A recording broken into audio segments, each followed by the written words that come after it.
The morning sun cast long shadows across Fort Benning as Maria Santos walked toward the mess hall, her combat boots clicking against the concrete with steady precision. At 24, she had already earned respect among her fellow soldiers through countless hours of training, unwavering dedication, and a quiet strength that spoke louder than any shouted command. Her dark hair was pulled back in regulation style, and her uniform bore the patches that marked her as one of the most promising communications specialists in her unit. Maria had grown up in a small Texas town where her father ran an auto repair shop and her mother taught elementary school. Military service ran in her family. Her grandfather had served in Korea, her uncle in Vietnam. When she enlisted 3 years ago, she carried with her the values her family had instilled: hard work, integrity, and never backing down from what was right.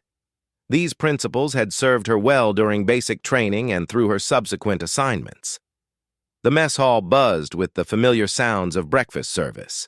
Rangers from various units filled the long tables, their conversations mixing discussions of upcoming training exercises with light-hearted banter about weekend plans.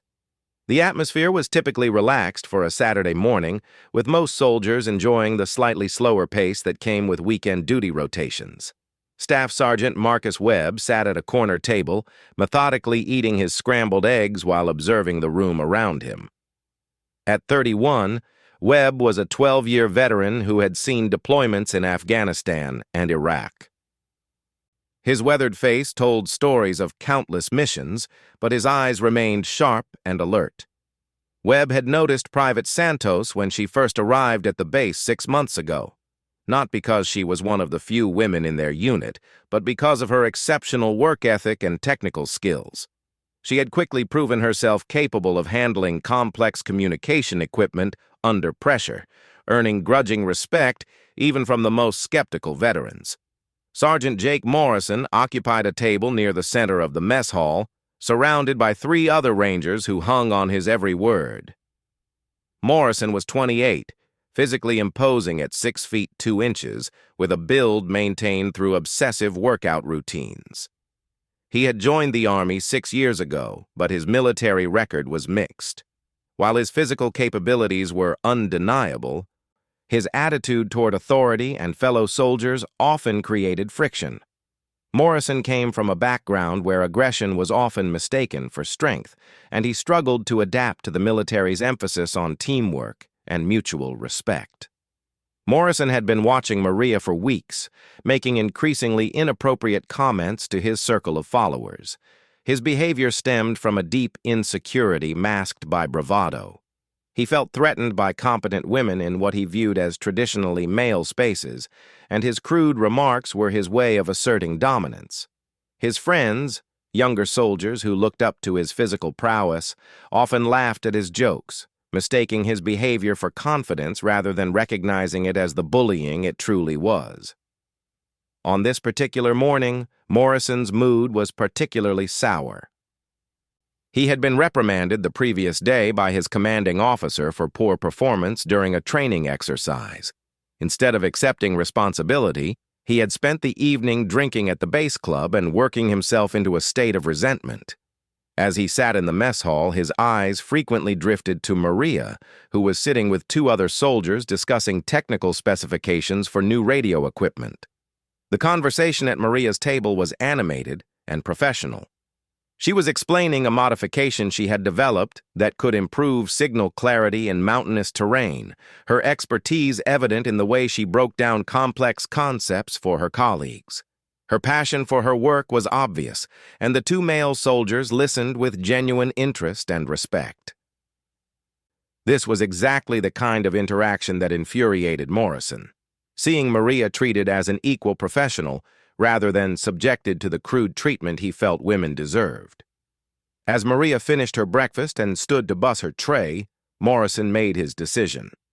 He pushed back from his table with deliberate force, his chair scraping loudly against the floor. The sound caused several nearby conversations to pause momentarily. Morrison strode across the mess hall with exaggerated confidence, his 3 companions following behind like an entourage. His target was clear to everyone who bothered to look. The mess hall gradually fell quiet as soldiers sensed the tension building. Maria was at the dish return area, stacking her tray with the same methodical precision she brought to everything else. She had noticed Morrison approaching, but continued her task, hoping he would simply pass by. Experience had taught her that acknowledging his behavior often only encouraged it. Morrison positioned himself directly behind Maria, close enough that she could feel his presence. His voice carried clearly across the now silent mess hall as he made a crude comment about her appearance, followed by an explicit suggestion about what she should do to earn the respect of real soldiers. The words hung in the air like a toxic cloud, their vulgarity made worse by the public setting and Morrison's obvious intention to humiliate. Maria's shoulders tensed, but she completed stacking her tray before turning to face Morrison. Her voice was steady and controlled as she told him his behavior was inappropriate and asked him to step back. Her response was professional and dignified, which only seemed to anger Morrison further. He had expected her to either cower or become emotional, and her calm professionalism challenged his preconceptions about how women should respond to intimidation. Morrison's face flushed red as he stepped closer, invading Maria's personal space in a way that was clearly aggressive. His voice rose as he questioned her right to give him orders, punctuating his words with increasingly graphic language. The three soldiers behind him shifted uncomfortably, beginning to realize that what they had thought was harmless teasing was escalating into something much more serious. Around the mess hall, other soldiers began to take notice of what was happening.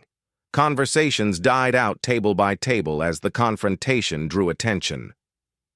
Some soldiers looked uncomfortable but remained seated, unsure how to respond.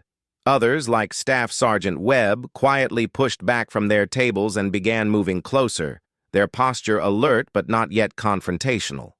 Maria maintained her composure despite the growing aggression in Morrison's stance and tone.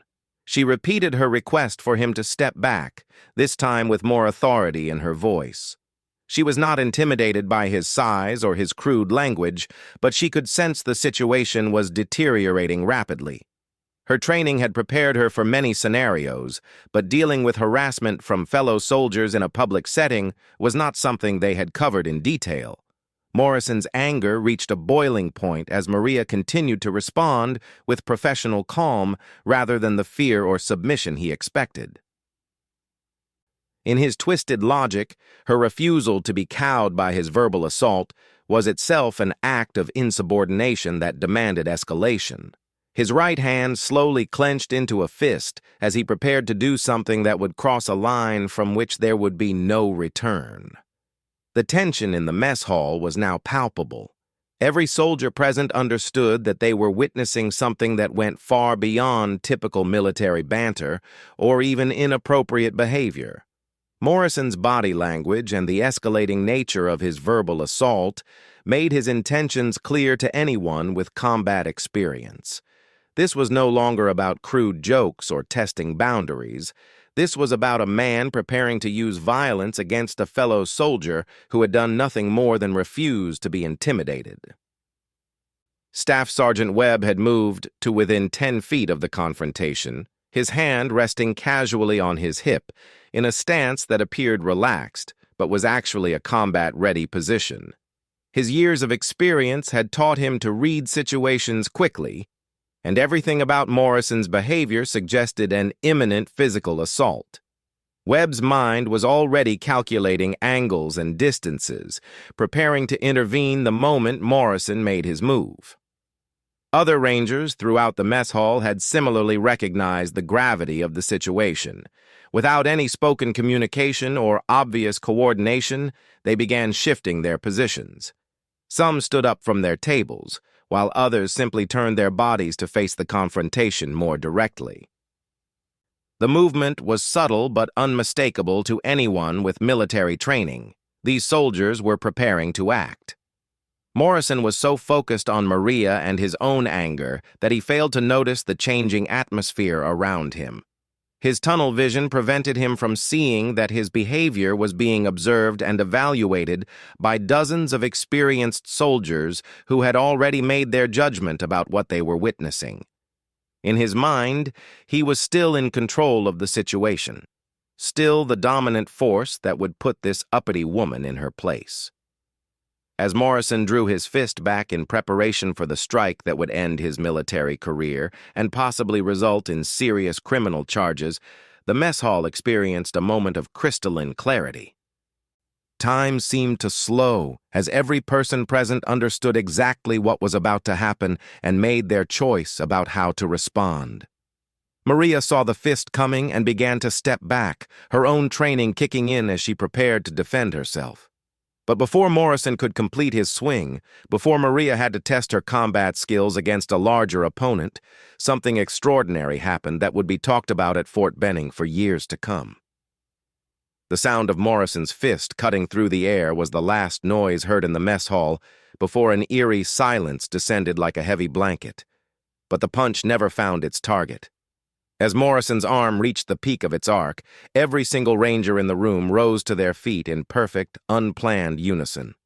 The movement was so synchronized it appeared choreographed, but it was actually the spontaneous response of professional soldiers who had simultaneously reached the same conclusion about what they were witnessing.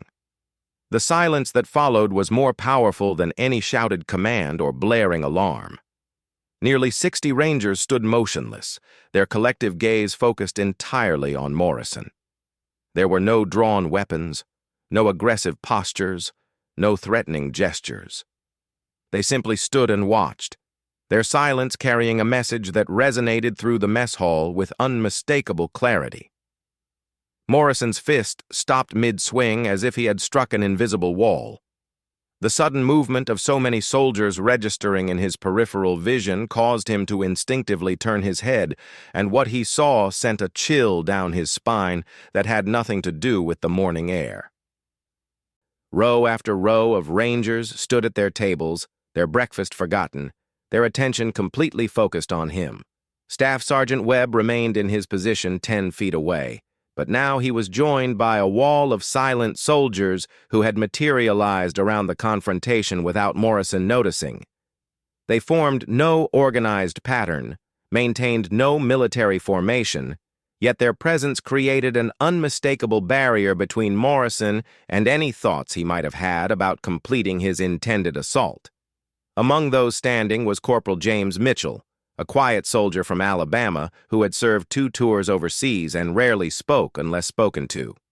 Next to him stood Private First Class David Chen, barely 21 years old but already showing the bearing of a career soldier.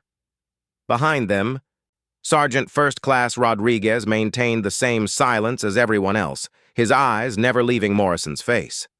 The 3 soldiers who had been following Morrison suddenly found themselves isolated, their association with him now feeling like a dangerous liability rather than social currency.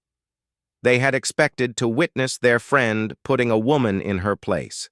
Instead, they were watching him face the unified disapproval of every professional soldier in the room.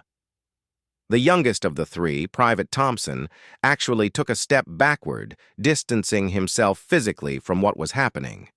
Maria remained exactly where she was, neither advancing nor retreating. Morrison's fist was still raised, frozen in position, as he tried to process what was happening around him. She could see the confusion and growing fear in his eyes as he realized that his simple act of aggression had somehow triggered a response he had never anticipated. The silence continued for what felt like hours, but was actually less than 30 seconds. In that time, Morrison's brain frantically tried to calculate his options. He could complete his swing, but doing so would mean striking a fellow soldier in front of 60 witnesses who had already made their position clear. He could lower his fist and walk away, but that would represent a humiliating retreat that his ego struggled to accept. He could try to verbally escalate the situation, but the absolute quiet in the room made it clear that words were no longer relevant. Staff Sergeant Webb finally broke the silence, his voice carrying easily across the room despite its conversational volume. "Morrison," he said, using no rank or formal address, "you need to step back and walk away. Right now." The words were not shouted or delivered as a command. They came across as simple statement of fact, like someone pointing out that it was raining or that the sun was shining. But the authority behind them was unmistakable, backed not just by Webb's own experience and rank, but by the silent support of every soldier in the room. Morrison's arm began to lower slowly, his body responding to the situation even while his mind struggled to catch up. He looked around the mess hall, seeing for the first time the sea of faces watching him. There was no anger in their expressions, no hatred or personal animosity. Instead, there was something much more powerful and unsettling: profound disappointment. These were soldiers who understood honor and respect, who had seen real combat and knew the difference between strength and bullying. Their silence was their verdict. Among the standing soldiers was Specialist Sarah Johnson, one of only 3 other women in the immediate area. She stood with the same quiet authority as her male colleagues, her presence adding another layer of meaning to the demonstration. This was not about men protecting women. This was about soldiers protecting soldiers, about a professional military community rejecting behavior that threatened the bonds of trust and respect that kept them alive in dangerous situations. Morrison finally lowered his fist completely, his hand falling to his side as he took a shaky step backward.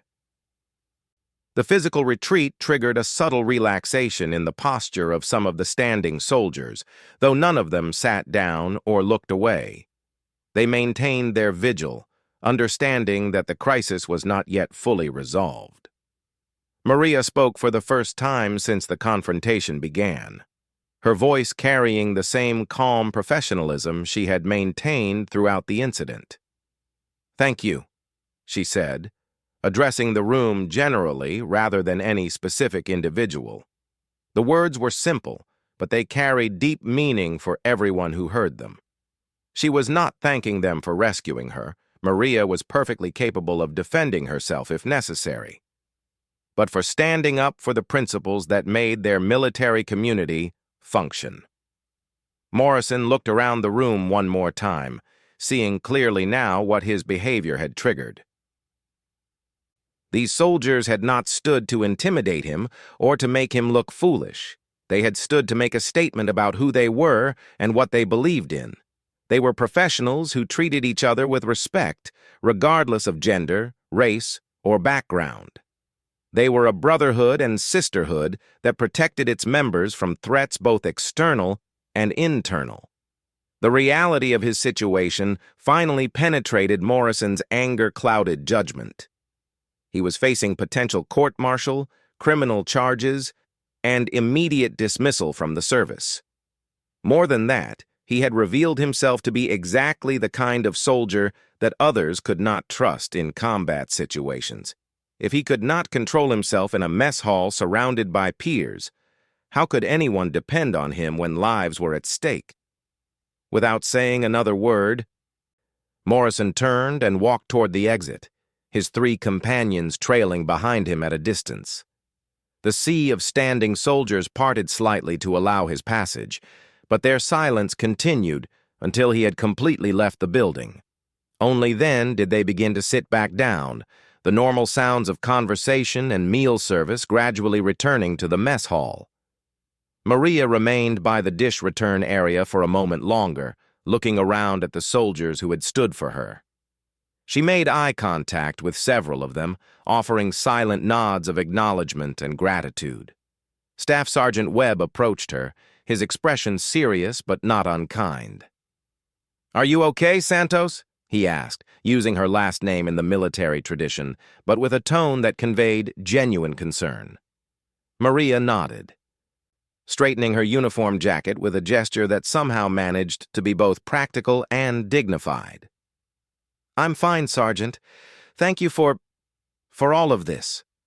She gestured toward the room where soldiers were now returning to their breakfast conversations, though many continued to glance in her direction with expressions of support. Webb nodded and moved to return to his table, but he paused before walking away. "Morrison's going to face consequences for this," he said matter-of-factly. "But what happened here today, this is who we are. This is what we stand for." The investigation into Morrison's behavior began before lunch that same day. Multiple soldiers had witnessed the incident, and their accounts were remarkably consistent, despite the fact that none of them had coordinated their stories. The uniformity of their testimony reflected not collusion, but the simple truth of what they had observed: an attempted assault by one soldier against another, prevented by the collective moral authority of their unit. Maria provided her statement to the investigating officer with the same calm professionalism she had displayed during the incident itself. She described Morrison's escalating verbal harassment, his invasion of her personal space, and his clear preparation to strike her. She also made sure to emphasize the response of her fellow soldiers, praising their restraint and their unified stand against unacceptable behavior.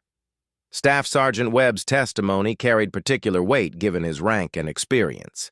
He detailed Morrison's body language, the obvious intent to commit assault, and the remarkable display of unit cohesion that had prevented violence without requiring any individual to take aggressive action. His report noted that the response demonstrated the maturity and professionalism of the Rangers under his observation. The 3 soldiers who had been accompanying Morrison were interviewed separately. All 3 admitted that they had initially viewed Morrison's behavior as harmless banter, but acknowledged that it had clearly crossed into harassment and threatened violence.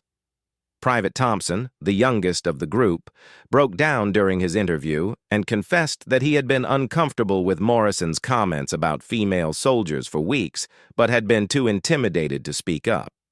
Morrison himself was placed on administrative leave pending the investigation's completion. He spent the time in his barracks, largely isolated from his unit and facing the reality that his military career was effectively over.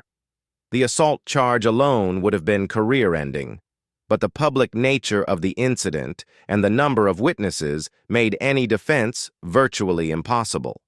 Within a week, formal charges were filed against Morrison through the Uniform Code of Military Justice.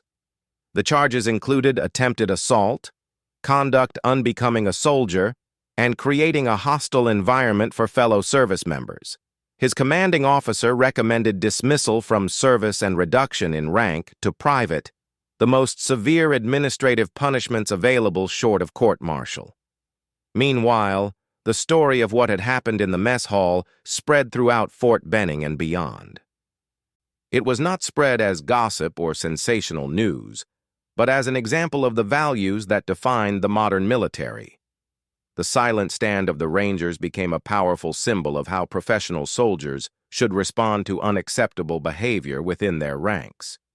Maria found herself thrust into a spotlight she had never sought.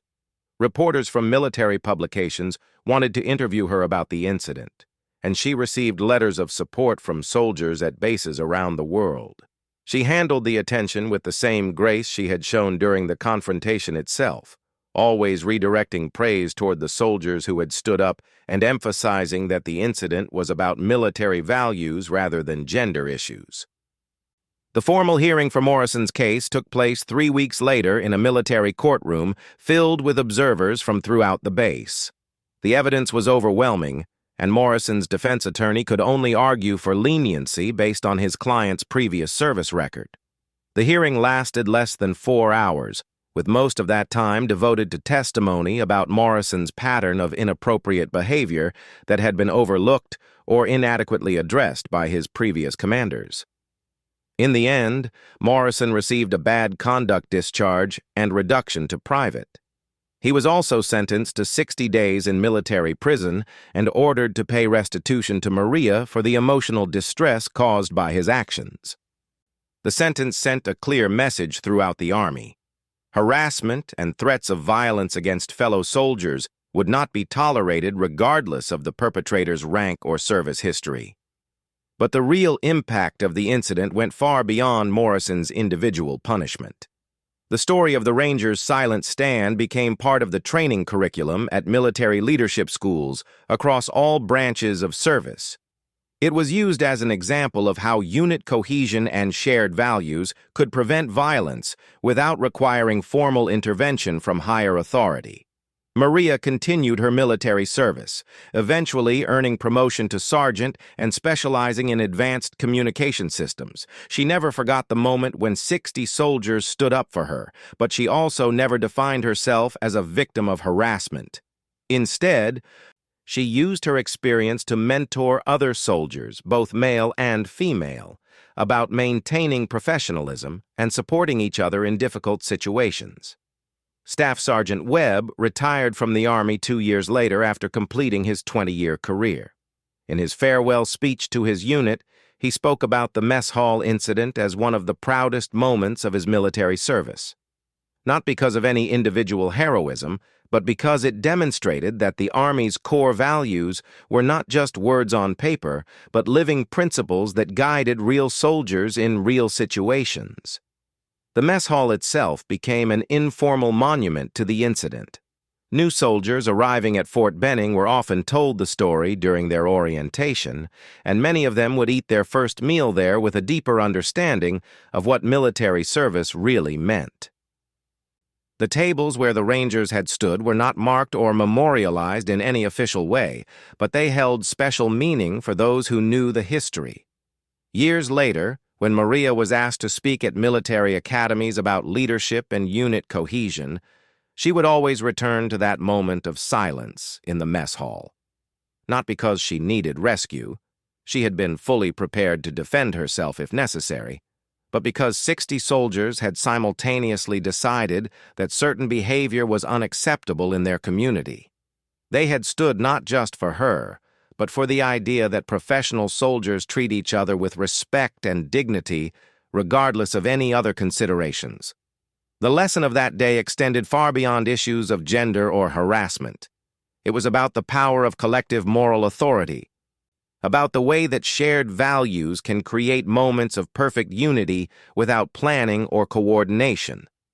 It was about the difference between individual courage and community courage, and how sometimes the most powerful response to aggression is not counter-aggression, but unified, principled resistance.